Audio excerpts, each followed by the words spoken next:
என்னடா சொல்ற நீ? என் கம்பெனியை க்ளோஸ் பண்ணிட்டாங்கன்னு உன்னை தேடி வந்தா உன் கம்பெனியை க்ளோஸ் பண்ணி 2 மாசம் ஆச்சுன்னு சொல்ற.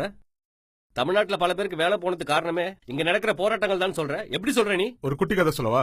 10,000 வருஷமா வாழ்ந்துகிட்டு இருக்க தமிழனை இவனுங்கடா வந்து வாழ வைக்க போறானுங்க. தமிழ்நாட்டோட ஜிடிபி பத்தி தெரியுமா? சொல்றேன் கேட்டுக்க.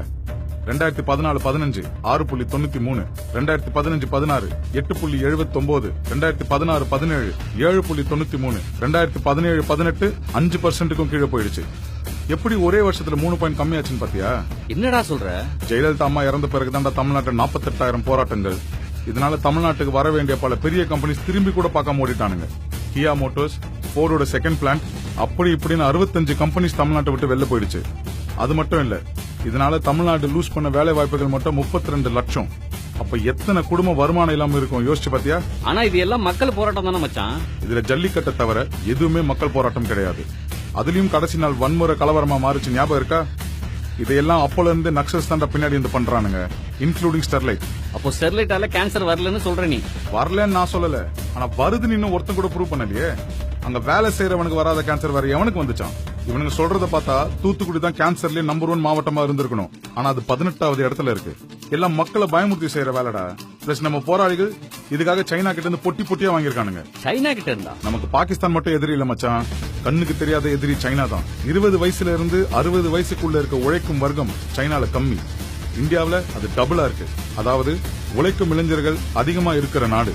இந்த இளைஞர் படை தான் அடுத்த 20 வருஷத்துல இந்தியாவை வல்லரசு நாடாக்கும். ஆனா உழைக்காம போராட்டம்னு நம்ம நாட்டுக்கு எதிராகவே திருப்பி விட்டா நம்ம நாடு எப்படி வளரும்? ஒரு சைனீஸ் அவன் நாட்டை காட்டி கொடுக்க மாட்டான். ஆனா நம்ம போராளிங்க அவங்கிட்ட இருந்தே காசை வாங்கிட்டு நம்ம முதுகிலே குத்துறானுங்க.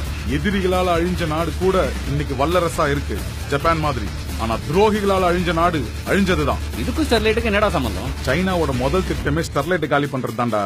ஸ்டெர்லைட் தான் இந்தியாவோட பெரிய காப்பர் மேனுபேக்சரர். இப்ப அதை மூடிட்டானுங்கல்ல, காப்பர் டிமாண்ட் டபுள் ஆயிடுச்சு. 250 ரூபாய்க்கு இருந்த 1 கிலோ ஸ்கிராப் காப்பர் இப்ப 520 ரூபாய்க்கு வந்துருச்சு.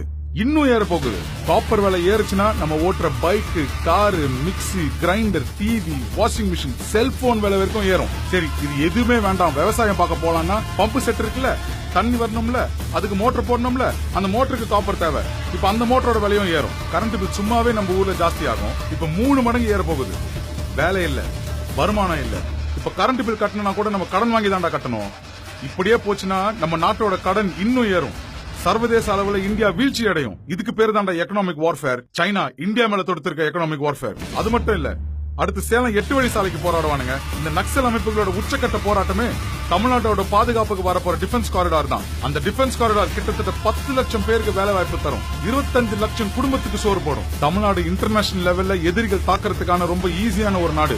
அதுக்கு தான் இங்க டிஃபென்ஸ் காரிடார் வருது. இங்க டிஃபென்ஸ் இல்லாம பண்ணிட்டா சைனா இல்ல மச்சி, ஒரு சேஞ்சுக்கு ஸ்ரீலங்காவே வந்து நம்மள போடும். நீ சொல்றது ஒண்ணுமே புரியலடா. நம்ம நாட்டோட டிஃபென்ஸ்க்கு காப்பர் தேவை. இப்ப இந்த காப்பர் நம்ம பல ஆயிரம் கோடி ரூபாய் கொடுத்து இம்போர்ட் பண்ணுவோம். யார்கிட்ட இருந்து? சைனா கிட்ட இருந்து. இப்ப புரியுதா? நம்ம போராளிகள் வெறும் அரசியலுக்காக மட்டும் இல்லடா, நம்ம எதிரி காசு கொடுத்தா நாட்டையும் காட்டி கொடுப்பானுங்க, நம்ம முதுகுலையும் குத்துவானுங்க. இதெல்லாம் எப்படி மச்சான் உனக்கு தெரிஞ்சது? நானும் மத்தவங்கள மாதிரி போராட்டம் சொல்லி சுத்தினவன் தான்டா. 2 மாசம் வேலை இல்ல. ஏன் வேலை போச்சுன்னு சின்னதா ஒரு ரிசர்ச் பண்ணி பார்த்தேன். இவ்ளோ பெரிய மேட்டர் வந்து சிக்குது. எவ்ளோ பெரிய ஒரு இன்டர்நேஷனல் சதியில நம்ம வந்து மாட்டிருக்கோம் பாத்தியா? இதுக்கு நாமளும் ஒரு காரணம் தான்டா. இந்தியாவோட எதிர்காலத்துக்கு கனவு காணுங்கள் இளைஞர்கள் சொன்ன அப்துல் கலாம் ஐயா நியூட்ரினோவால ஒரு பாதிப்பும் இல்லைன்னு சொன்னாரு. அவர் பேச்சையா நம்ம கேட்கிறோம்? நேற்றுக்கு வந்த சினிமாக்காரன் பேச்சதான் நம்ம எல்லாரும் கேட்கிறோம். ஐயா அப்துல் கலாம் பேச்சுக்கு இல்லாத மரியாதை இந்த அறவேக்காடுங்களுக்கு வந்த காரணம் யாரு? நாம தானே? அட கரெக்ட் மச்சான். கண்டிப்பா நம்ம தமிழ்நாட்டை நக்சல் மாநிலமா ஆக்காம விட மாட்டானுங்க. தமிழ்நாட்டை இன்னொரு காஷ்மீரா தான் ஆக்குவானுங்க. தமிழர்கள் நக்சல் ஆவோமா? ஏமாட்டோம். இந்த 1.5 வருஷத்துல 15 லட்சம் குடும்பம் வேலை இல்லாம நடுத்தருக்கு வந்தாச்சு. நம்ம இன்னும் போராட்டம்னு சொன்னோம்னா இன்னும் 25 லட்சம் குடும்பம் நடுரோட்டுக்கு வரும். அப்புறம் நம்ம பிரிவினைவாதிகள் இருக்காங்கல்ல, அவங்க சொல்ற மாதிரி ஐடி வேண்டாம், கார்பரேட்ஸ் வேண்டாம், எல்லாத்தையும் வெளில தடுத்துறோம்னு வச்சுக்கோ. தமிழ்நாட்டுல இருக்க 3 கோடி பேர் சோத்துக்கு சிங்கி அடிக்கணும். வேலை இல்லாத இளைஞர்களை ஈஸியா பிரெயின் வாஷ் பண்ணிடலாம். பிரெயின் வாஷ் பண்ணி நம்ம கையில ஒரு கண்ணை கொடுத்து உன் வறுமைக்கு இவன் தாண்டா காரணம்னு எவனையோ ஒருத்தனை காட்டுவானுங்க. நாமளும் அதை நம்பி அவனை சுட ஆரம்பிப்போம். ஆல்ரெடி பிரெயின் வாஷ் பண்ண ஆரம்பிச்சாச்சு மச்சான். இந்த வீடியோ பாரு, இந்த பையனை பாரு. பெட்ரோல் குண்டு போடுற வயசாடா இது? ட்ரைனிங் இல்லாம யாராலையும் பெட்ரோல் குண்டெல்லாம் அவ்வளவு சீக்கிரம் போட முடியாது. தீ அணைக்க போன ஃபயர் இன்ஜின் மேலேயே ஒருத்தன் பெட்ரோல் பம்ப் போடுறானா அவன் தாண்டா நக்சல் தீவிரவாதி. தமிழன்ற உணர்ச்சியை தூண்டி தாண்டா நம்மள போராட்டங்களுக்கு தசை திருப்புறானுங்க.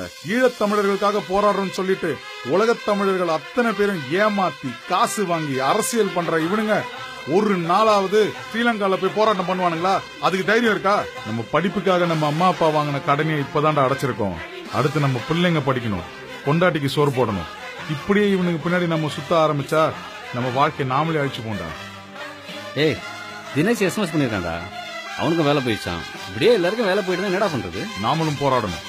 இந்த போராளிகளுக்கு எதிரா நம்ம வாழ்க்கையை நாம தான்டா காப்பாத்திக்கணும். தமிழ் பெற்றோர்களுக்கு ஒரு சின்ன வேண்டுகோள், நாளைக்கு உங்க பிள்ளைகளை கருப்பு சட்டை போட்டு எந்த ஒரு பிரிவினைவாத போராட்டத்துக்கும் அனுப்பிடாதீங்க. அது அவங்க எதிர்காலத்தை அழிச்சிடும். 1 கோடி ரூபாய் கார்ல போறவனை காமிச்சு அவன் வசதியா வாழ்றதுக்கு காரணம் உன் வேர்வையும் ரத்தமும் சொல்லி உன்னை உசுப்பேத்தி அவனுக்கு எதிரா திருப்புறவன் நல்ல தலைவனே கிடையாது.